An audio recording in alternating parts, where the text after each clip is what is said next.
Bonjour, c'est un plaisir de vous retrouver chez moi et de vous présenter quelqu'un que vous connaissez probablement, en tout cas vous en avez entendu parler si vous avez suivi mes séminaires, c'est Jim Wagner. Jim Wagner a été mon instructeur, il est toujours mon instructeur, c'est mon mentor et j'ai le plaisir de l'accueillir chez moi aujourd'hui. Et ensemble on va parler un peu de self-défense féminine.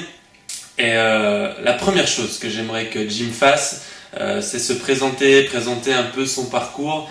Jim, est-ce que tu peux nous expliquer un peu comment tu en es venu à créer le programme que tu as créé qui s'appelle le système de protection personnelle Reality Based?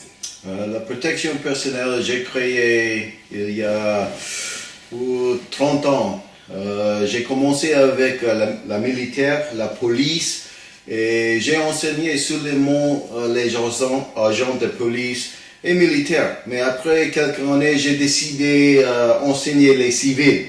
Et j'ai créé le système protection personnelle, Reality Based, et depuis 2003.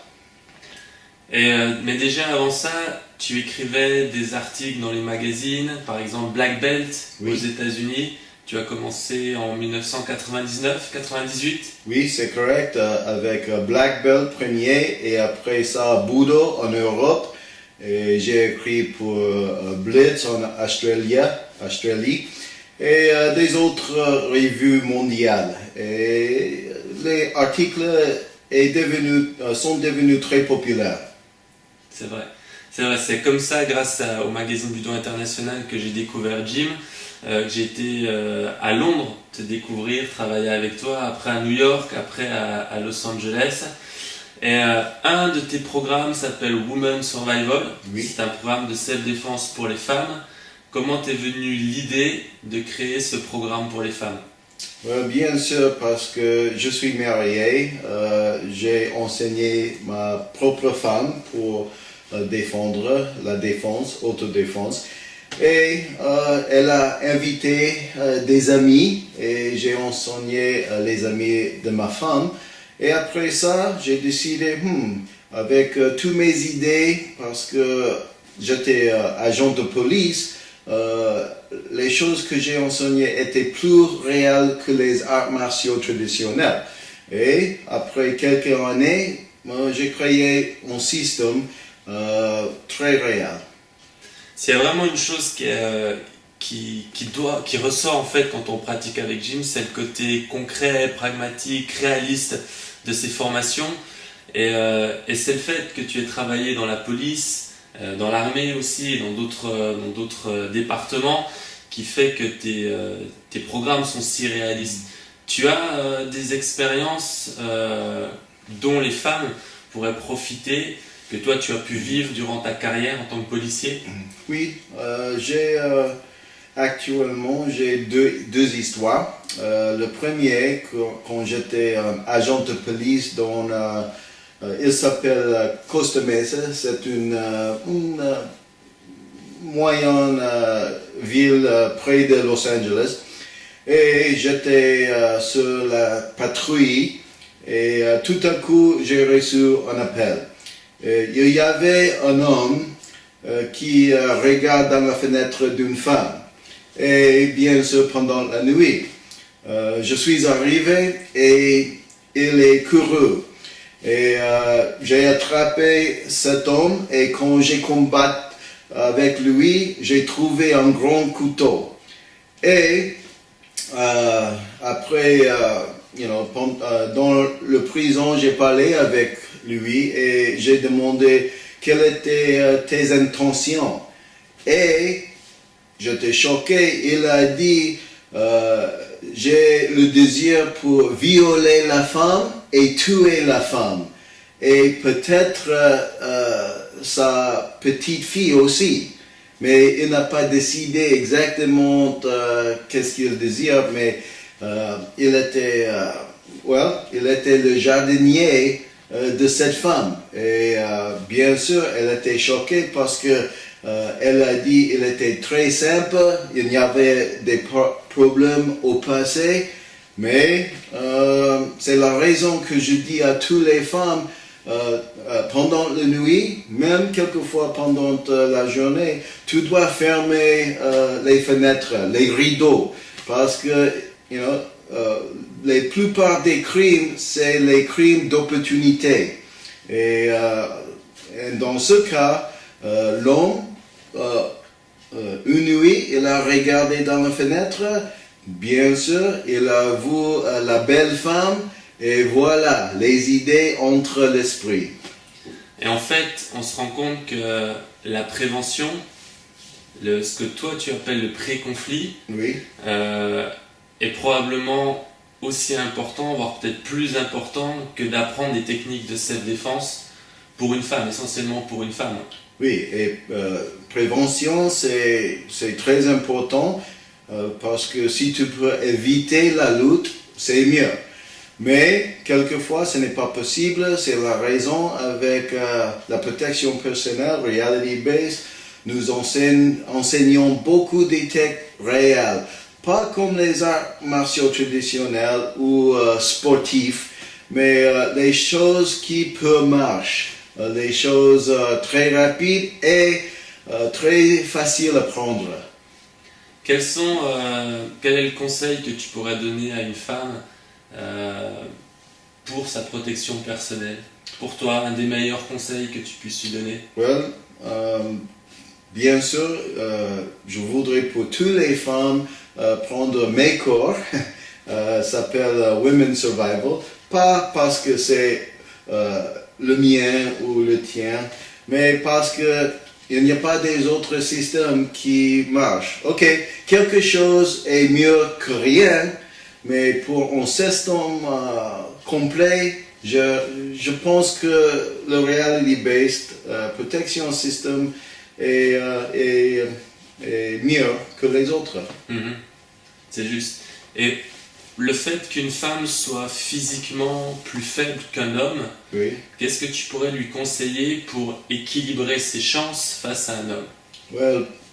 C'est presque impossible pour combattre avec un homme face à face.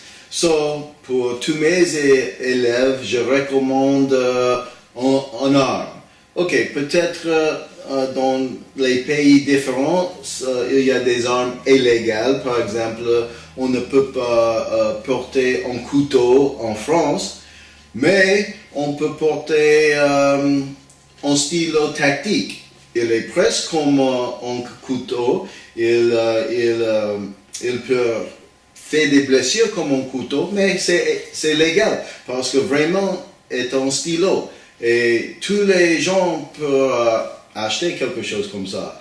Et il y a beaucoup des instructeurs qui disent à leurs étudiants, oh, tu peux porter des clés entre les doigts, tu peux frapper le visage, mais les clés, ce n'est pas une bonne arme. Je recommande, par exemple, le stylo tactique ou peut-être Kubotan. Et aussi, pour les pays, on peut porter les armes comme Allemagne ou des autres. On peut porter des couteaux et aussi j'ai désigné plusieurs couteaux. Justement, Jim a créé plusieurs couteaux. Alors c'est vrai qu'en France, on n'a pas le droit, on peut acheter un couteau, mais on n'a pas le droit de le porter sur soi. Vous pouvez l'avoir chez vous, dans votre domicile, mais pas dans la rue. Par contre, en tant que femme, vous pouvez être amené à voyager, à vous déplacer. Et effectivement, si une femme se déplace dans un pays étranger et que la loi lui autorise d'avoir une arme, tu conseilles plutôt, après le stylo tactique, de prendre un couteau par exemple. Oui. Et je sais que tu en as dessiné un spécial pour les femmes et c'est pour ça que je l'ai pris. Est-ce que tu pourrais le présenter? Oui, ce couteau s'appelle Wagner Urban. Bien sûr, mon nom, mais urbain pour les villes. Et il est très petit. Il y a deux types de sommets. On peut placer cette pièce ici qui peut briser la glace, par exemple dans la voiture, ou tu peux placer un autre qui est comme un stylo. Il regarde comme un stylo le bouton. Et quand il est dans la poche, voilà, tout le monde pense qu'il est un stylo. Mais il est très petit et avec une lame très tranchante et la pointe est très dangereuse, mais pour moi, ça suffit. Et la lame est 3 cm. Même pour les hommes de fer, ils aiment ce couteau parce qu'il peut être placé dans le costume. Et même la police, il aime ça parce qu'il est très petit aussi. Donc si vous êtes intéressé par ce couteau, vous pouvez le trouver sur le site de Jim, vous pouvez passer directement par le site de Boker, vous pouvez également passer par moi, puisque j'en ai plusieurs et je peux vous les faire parvenir. Mais c'est vrai que dans des pays où vous avez la possibilité d'avoir une arme, comme le dit Jim, et vous pouvez faire confiance à son expérience, en tant que femme, avoir une arme vous permet d'équilibrer vos chances face à un agresseur qui est physiquement plus fort que vous, qui est probablement aussi peut-être plus d'expérience que vous, surtout si vous n'avez pas fait le séminaire Women Survival, parce que probablement c'est pas la première fois que votre agresseur va s'attaquer à une victime, alors que vous c'est la première fois que vous allez vous faire agresser. Donc équilibrer vos chances va être important, sans parler de l'avantage tactique à votre agresseur. Comme l'a dit Jim dans son histoire, le jardinier a regardé la femme à travers la fenêtre, mais il l'a fait pendant plusieurs jours. Il savait exactement quand est-ce qu'il allait l'attaquer, c'était le soir, alors qu'elle ne savait pas ce qui allait se passer. Donc pour équilibrer vos chances par rapport à ce type de prédateur, avoir une arme est extrêmement importante. En plus de ton expérience sur le terrain, une de tes expériences que tu nous as racontées, Jim, je sais que toi-même, tu as vécu une expérience avec ta femme qui aurait pu mal se terminer. J'étais en le capitale des États-Unis, Washington DC, pour faire la connaissance du président des États-Unis, George Bush. Parce que j'étais dans le militaire et j'étais dans les programmes spécifiquement pour aider les soldats pendant la guerre. J'étais invité à la Maison Blanche. Mais jusqu'après après la réunion, j'ai marché avec ma femme à l'hôtel. Et nous avons changé des vêtements, mais je voudrais aller au bar pour une boisson. Non alcool, bien sûr. Et ma femme restait dans la chambre du hôtel. Mais juste avant que j'ai décidé partir, nous étions à la porte ensemble. Elle était dans l'intérieur, j'étais dans l'extérieur. Et je dis à lui, ok, quand je pars, fermez la porte à clé. Et j'ai fait une petite... j'ai oublié le mot en français. Kiss. Ah, un bisou. Il a embrassé sa femme avant de partir. Oui, j'ai fait un petit bisou à ma femme. Et tout à coup, il y a un homme qui a passé. Il était normal, propre, et, pas beaucoup de choses bizarres. Mais j'ai regardé ses yeux pour un instant seulement. Mais je pensais que c'était quelque chose de différent. Mais il continue. Et j'ai dit à ma femme, ok, fermez la porte à clé. Et j'ai marché vers l'ascenseur. Mais je pensais, je n'ai pas la confiance à l'homme que j'ai vu. So j'ai décidé de regarder la porte de notre chambre. Mm-hmm. Mais l'homme est disparu. Je pense, ok, il a disparu, je peux aller au bar. Mais après 30 minutes, j'ai retourné à la chambre.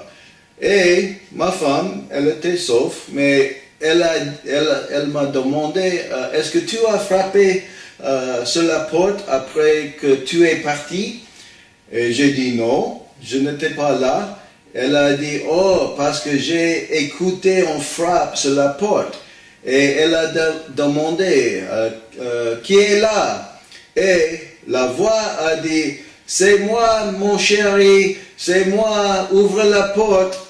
Et parce que la chambre n'a pas un trou, elle a dit, quel est le mot passe? parce que pour beaucoup des années, nous avons pratiqué un système avec un mot passe. Pour la première fois, elle a demandé à la porte. L'homme, il ne peut pas répondre parce que c'était notre mot passe. Et elle a décidé, non, je ne vais pas ouvrir la porte. Et parce que je pense que c'était le même homme qui a retourné. Et bien sûr, un homme comme ça est très dangereux. Bien sûr, ma femme a fait la bonne décision et à cause de toi, j'ai ma femme dans ma vie. Peut-être il était un meurtrier ou violeur ou quelque chose comme ça. Mais pour toutes les femmes, pour tous nos étudiants, je recommande la même chose. Oui, c'est une astuce à laquelle on ne pense pas forcément. Et comme dit Jim, il l'a pratiqué pendant des années avec sa femme sans en avoir besoin. Mais le jour où ils en ont eu besoin, ils ont pu l'appliquer. Sa femme a pu l'appliquer, ce qui lui a évité d'ouvrir la porte machinalement en pensant que c'était Jim alors que ça ne l'était pas forcément. C'est très très très intéressant.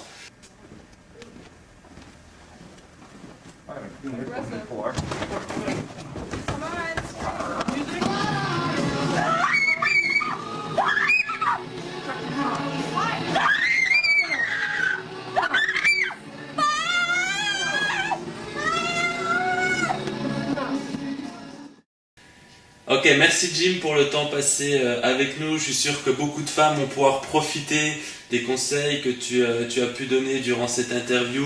De toute façon, elles profitent déjà du programme que tu as créé, qui est Women Survival, quand elles viennent en séminaire.